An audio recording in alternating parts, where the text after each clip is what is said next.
কেউ যখন বাঁচার তাগিদে ঘর ছাড়ে তখন তার একটাই স্বপ্ন থাকে, একটু ভালো থাকা, একটু শান্তিতে দুটো খাবার জোগাড় করা। কিন্তু সেই মানুষগুলো যখন ভিন রাজ্যে গিয়ে হেনস্থার শিকার হয় তখন তাদের উপর দিয়ে কি ঝড় বয়ে যায় তা ভুক্তভোগী ছাড়া আর কেউ বুঝবেন না।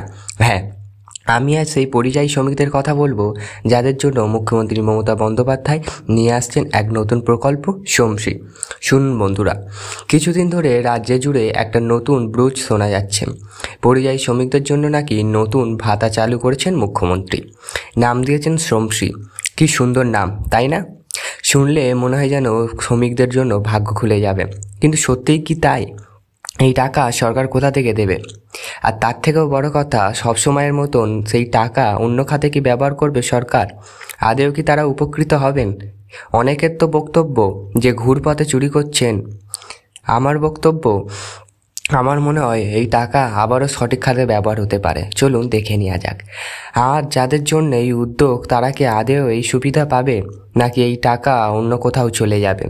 সেই একই ঘুরে ফিরে একই বক্তব্য করছেন বেশ কিছু মানুষ। অনেকের বক্তব্য বা বিরোধী দলের বক্তব্য বলছে ঘুরপথে চুরি করছেন মমতা বন্দ্যোপাধ্যায় বা তার দল। দেখুন, কিছুদিন আগে আমাদের মুখ্যমন্ত্রী মমতা বন্দ্যোপাধ্যায় নবান্নে একটি সাংবাদিক সম্মেলনে এই শ্রমশ্রী প্রকল্পের ঘোষণা করেছেন। তিনি বলছেন যে এইসব পরিযায়ী শ্রমিক কাজের জন্য অন্য রাজ্যে গিয়েছেন এবং সেখানে কোনো কারণে হেনস্থার শিকার হয়ে বাংলায় ফিরে আসছেন, তাদের রাজ্য সরকার আর্থিক সাহায্য করবেন। শুধু তাই নয়, তিনি এত জানিয়েছেন যে রাজ্যে ফেরার পর শ্রমিকদের এককালীন 5,000 টাকা দেওয়া হবে এবং পরবর্তী 1 বছর ধরে প্রতি মাসে আরও 5,000 টাকা করে দেওয়া হবে।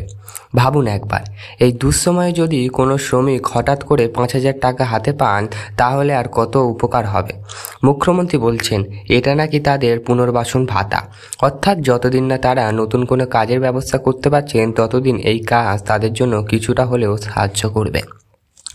সরকার বলছে এই প্রকল্পের নোডাল ডিপার্টমেন্ট হচ্ছে শ্রম দপ্তর। আর মুখ্যমন্ত্রী আরও জানিয়েছে তাদের উৎকর্ষ বাংলা প্রকল্পের মাধ্যমে ফিরিয়ে আসা শ্রমিকদের দক্ষতা অনুযায়ী প্রশিক্ষণের ব্যবস্থাও করা হবে। যাদের দক্ষতা আছে তাদের প্রশিক্ষণ নিয়ে নতুন কাজের সুযোগ তৈরি করা হবে। এছাড়াও শ্রমিকদের জব কার্ড দেওয়া হবে, যেমনটা কর্মী প্রকল্প দেওয়া হয়েছে। এমনকি ঋণের ব্যবস্থাও করা হবে যাতে তারা ছোটোখাটো কিছু করে নিজেদের পায়ে দাঁড়াতে পারে। শুধু আর্থিক সাহায্যই নয়, মুখ্যমন্ত্রী আরও অনেক কিছুর প্রতিশ্রুতিও দিয়েছেন। তিনি বলেছেন পরিযায়ী শ্রমিকদের খাদ্যসাথী কার্ড দেওয়া হবে যাতে তারা রেশন পান, স্বাস্থ্যসাথী কার্ডের মাধ্যমে চিকিৎসার সুবিধা পান। যাদের থাকার জায়গা নেই তাদের জন্য কমিউনিটি কোচিং সেন্টার থাকার ব্যবস্থা করা হবে। আর যাদের ছোট ছেলেমেয়ে আছে তাদের স্কুলে ভর্তির ব্যবস্থা করে দেবে সরকার। কন্যাশ্রী এবং শিক্ষা সামগ্রীর মতন প্রকল্পের সুবিধাও পাবে তারা। মুখ্যমন্ত্রীর দাবি অনুযায়ী প্রায় 22,40,000 শ্রমিক বাংলার বাইরে কাজ করেন এবং এই শ্রমশ্রী প্রকল্পের সুবিধা তারা সকলেই পান। এমনকি এখনও নাম নথিভুক্ত করেননি, তারাও পোর্টালে নিজের নাম নথিভুক্ত করতে পারবেন। নাম নথিভুক্ত করার পর তাদের একটি আই কার্ড দেওয়া হবে, যার মাধ্যমে তারা রাজ্য সরকারের বিভিন্ন সুযোগ সুবিধা লাভ করতে পারবেন। মুখ্যমন্ত্রী বিশেষভাবে উল্লেখ করেছেন যে গত কিছুদিনে প্রায় 10,000 শ্রমিক রাজ্যে ফিরে এসেছে এবং তারা খুব শীঘ্রই পোর্টালে নাম নথিভুক্ত করতে পারবেন। তবে এখানেই শেষ নয়, মুখ্যমন্ত্রী কল্যাণীতে এমএসএমই নিয়েও নতুন মুখ খুলেছেন।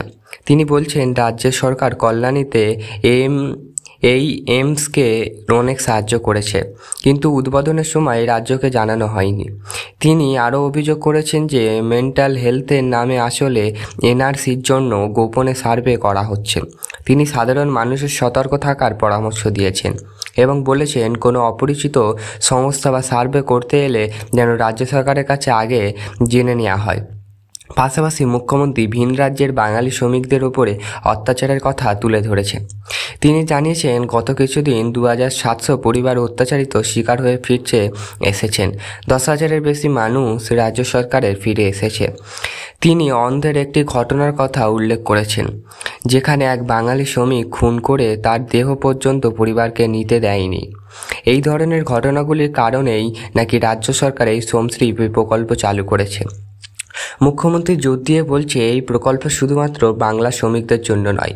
তিনি অভিযোগ করেছেন যেই সব রাজ্যে ডবল ইঞ্জিনিয়ারিং সরকার আছে, যেখানে বাংলা ভাষা এবং বাঙালির পরিচয়কে আক্রমণ করা হয়েছে, কেউ বাংলার কথা বলে তাকে অপরাধী মতন দেখেছে, বাংলার পুলিশ করা হয়েছে, চেষ্টা করেছে, জেলে ঢোকানোর চেষ্টা বা থানায় হেনস্থা করেছে, তাদের দাবি প্রায় 22 লক্ষ পরিবার শ্রমিক ভিন রাজ্য বাংলা ভাষায় কথা বলার জন্য হেনস্থার শিকার হয়েছে। মুখ্যমন্ত্রী আলো বলেছেন যে বাংলার কাছে পরিযায়ী শ্রমিক একটি পোর্টাল রয়েছে এবং প্রায় 1.5 কোটি মানুষ অন্য রাজ্যে এসে বাংলার কাজ করেন। তিনি স্পষ্ট ভাষায় জানিয়েছেন যার জন্য অন্য রাজ্যের কাজ করতে গিয়ে ভাষার কারণে অত্যাচার ফিরে এসেছেন, তাদের পুনর্বাসনের জন্য এই শ্রম প্রকল্প। এখন প্রশ্ন হলো, এই যে এত কিছু বলা হলো, বাস্তবে কতটা কি হবে? সরকার কি সত্যি এত টাকা খরচ করতে পারবে? আর যারা এই টাকা পাওয়া যে কথা বলেছেন, তারা কি আদৌ সত্যি টাকা হাতে পাবেন, নাকি বারবারের মতন এই ঘোষণাও শুরু কথার ফুলঝুরি হয়ে গেছে? দেখুন বন্ধুরা, আমরা সাধারণ মানুষ, সরকারের কাছে আমাদের একটাই চাওয়া, যার যতদিন অনেক দিন খায়, যারা মাথায় ঘাম পায়ে ফেলে কাজ করে 2 পয়সা রোজগার করে, তাদের যেন সাহায্য করা হয়। পরিযায়ী শ্রমিক যখন নিজেদের ঘরবাড়ি ছেড়ে অন্য রাজ্যে যায়, তখন তারা অনেক স্বপ্ন দেখে, কিন্তু যখন সেই স্বপ্ন ভেঙে যায়, যখন তারা হেনস্থার শিকার হয়, তখন তাদের পাশে দাঁড়ানো আমাদের সকলের কর্তব্য। মুখ্যমন্ত্রী মমতা বন্দ্যোপাধ্যায় যদি এই সত্যি শ্রমজীবী প্রকল্পের মাধ্যমে পরিযায়ী শ্রমিকদের সাহায্য করতে পারেন, তাহলে আমরা অবশ্যই তাকে সাধুবাদ জানাবো। কিন্তু আমাদের চোখ কান খোলা রাখতে হবে, দেখতে হবে যাদের জন্য এই প্রকল্প, তারা যেন সত্যিই এর সুবিধা পায়, কোনো দুর্নীতি বা অপচয় যেন না হয়। আমরা আশা করব সরকার তাদের দেওয়া প্রতিশ্রুতি রাখবে এবং এই প্রকল্পের মাধ্যমে বাংলার পরিযায়ী শ্রমিকদের জীবনের কিছুটা হলেও শান্তি ও স্বস্তি ফিরিয়ে আসবে। আর যদি আপনাদের এই বিষয়ে কোনো মতামত থাকে, তাহলে অবশ্যই কমেন্টে জানাবেন। আজকের ভিডিওটি এই পর্যন্তই। ভিডিওটি ভালো লাগলে আমাদের চ্যানেলটিকে লাইক এবং সাবস্ক্রাইব করতে ভুলবেন না, শেয়ার করুন। আর যারা আমাদের চ্যানেলটি এখনও পর্যন্ত সাবস্ক্রাইব করেনি, তারা অবশ্যই সাবস্ক্রাইব করে পাশে থাকবেন। খুব শীঘ্রই দেখা হবে নতুন কোনো ভিডিওতে। ততক্ষণ সবাই ভালো থাকুন, সুস্থ থাকুন।